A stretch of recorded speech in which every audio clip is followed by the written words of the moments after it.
First thing I want to tell you on this tape, if you deny that Barack Obama unmasked American citizens and invaded their privacy more than anyone can possibly imagine, the Democrats, oh my God, you guys were so against that thing started in NSA.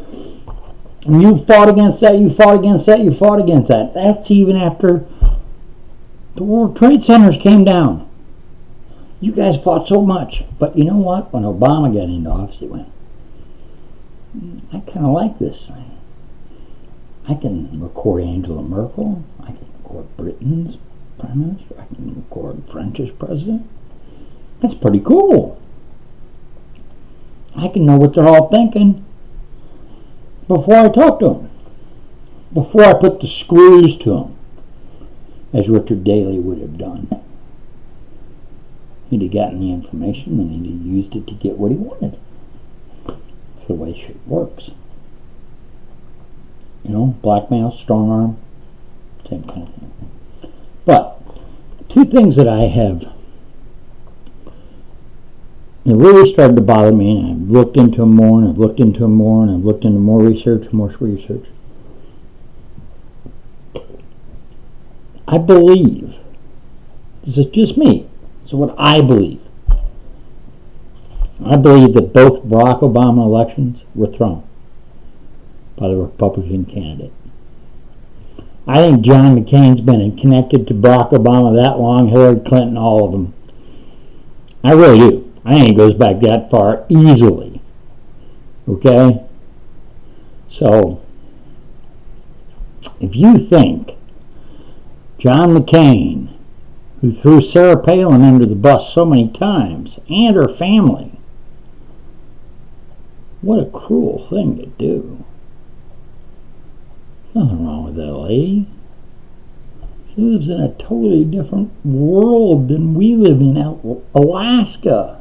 That's like living deep in Montana where you got 20 foot of snow all the time. It's a totally different way to person who lives a totally different way. If you haven't been taught to shoot when you live there, something's wrong with you. You can come across a bear anytime. Now, how would I know? Well, yeah, I'm a dumbass. No, I took 2 deep mountain where we drove up logging roads to the end of them and then rode on horseback for 5 hours to get to our campsite on a lake that had a crater around it. So cool. Except the sun didn't come up over that crater till 11 o'clock in the morning. So the first night we were there, I left my little flap open on my window on my tent. My dad was laughing at me because it had started out where we actually had some alcohol up there, and I drank some whiskey and he had some brandy. And dude, when you don't have any oxygen up 15,000 feet, don't kid yourself. You get wasted quickly.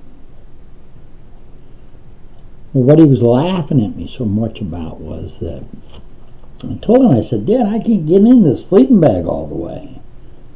You know, I've been trying for like 15 minutes. He goes, did you pull the pillows out? And I'm like, there are pillows in there? And so he starts laughing his ass off when I get the pillows out. But he goes, you going to leave that thing open tonight? I go, yeah, I'm just a little hot. You know, we've been drinking. I want to make sure I sleep well. Well, when I wake up, there are 4 inches easily of snow on top of me. This is the middle of June. Snows at night there.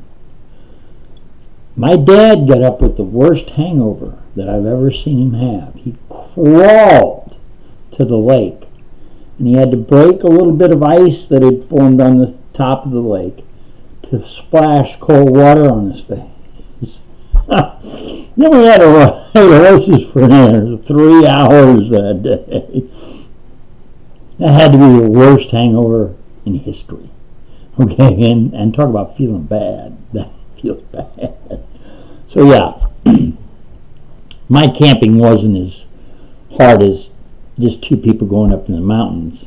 My camping came with 2 guides, and we hung fish heads and all our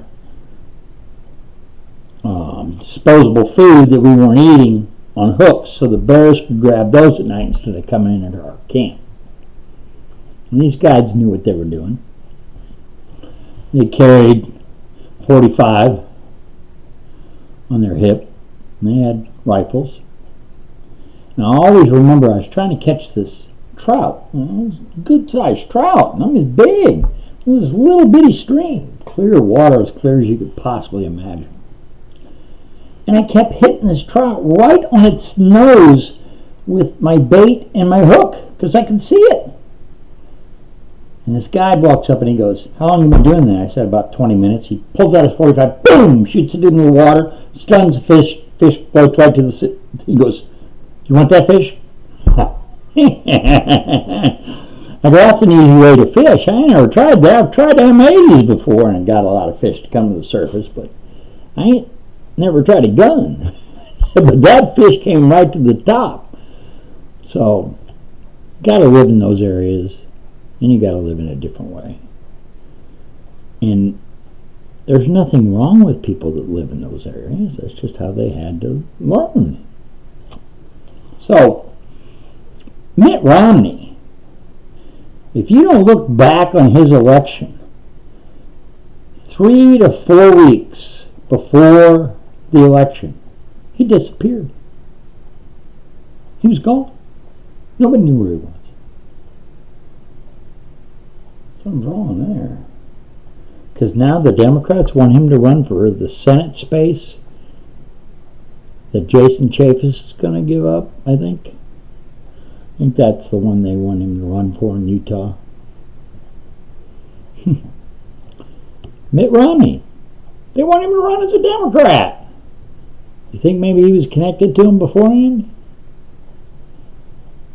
So from what I've just seen, and what are normal ways of running a campaign, neither one of these guys ran a good campaign.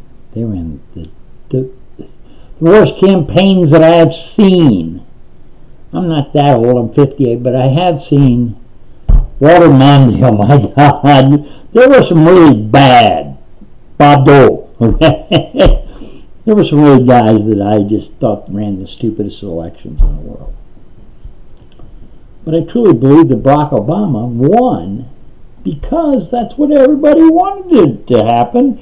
They knew this housing securities were going to explode. They knew they were going to have $15 trillion at their fingers. And they took advantage of everything they possibly could have. And it became a get-out-of-jail-free card in the Obama era. I take the 5th. You know, the 5th doesn't say you didn't commit a crime. The 5th just says, I'm not going to incriminate myself in the crime. Which says to me, you actually committed a crime, you just don't want to admit to one. Why was it a get-out-of-jail-free card in the Obama presidency? Head of the IRS. The head of Homeland Security. The head of everything. CIA. And look at John Brennan. Look how much... I mean, you guys actually tried to push these guys, James Clapper, John Brennan, to us, as they were smart guys, they were in intelligence. They were just recording Americans' conversations. And if that's how the CIA and DHS want to work, that's what you Democrats fought against so hard that when you were in power, you said, well, no, that's not a bad thing. We're not going to shut it all the way down. But you weren't supposed to listen to Americans' conversations. unless you had a warrant from the FISA court, which they said you used and abused so bad that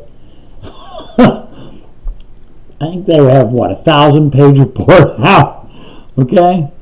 But that was only like 3,000 people, okay?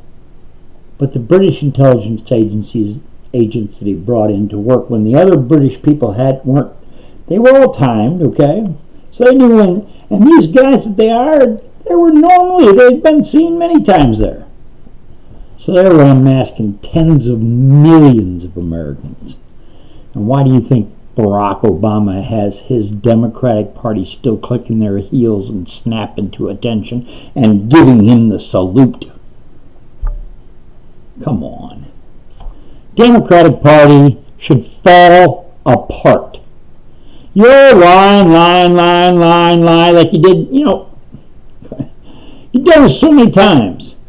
And I don't know why. The Republicans are either the stupidest people on this planet, or they just get paid by these guys on the side and they just say, okay. You know what used to be? You went to Washington to serve your country. You didn't go there to be a millionaire when you got done. That's what the Democrats think. I went there to be a millionaire.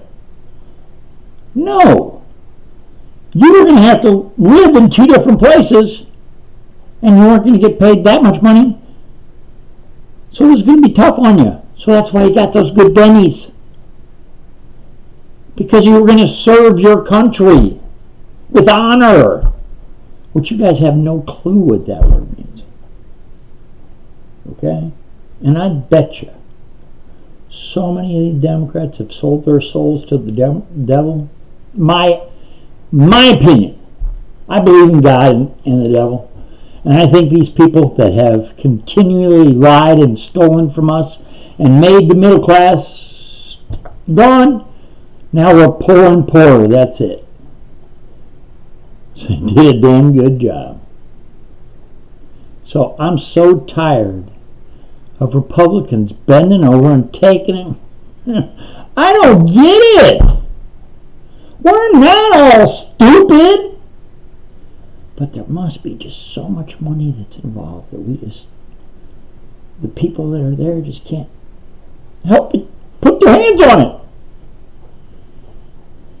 Every one of you dumbasses that got set up by Obama, you know what? Pay the price. If you're a Republican, go talk to Trump, tell him what happened, pay the price. But get your honor back. Because you guys have just totally made me lose it. You sat on your asses for 8 years sucking on a binky because you didn't do a damn thing. Not one. Because you always said, well, Hillary Reid stops everything and sign it. Obama's going to veto it anyways. So we're just going to sit here. It's not what your states sent you there for. One of these days, you guys are going to figure that shit out.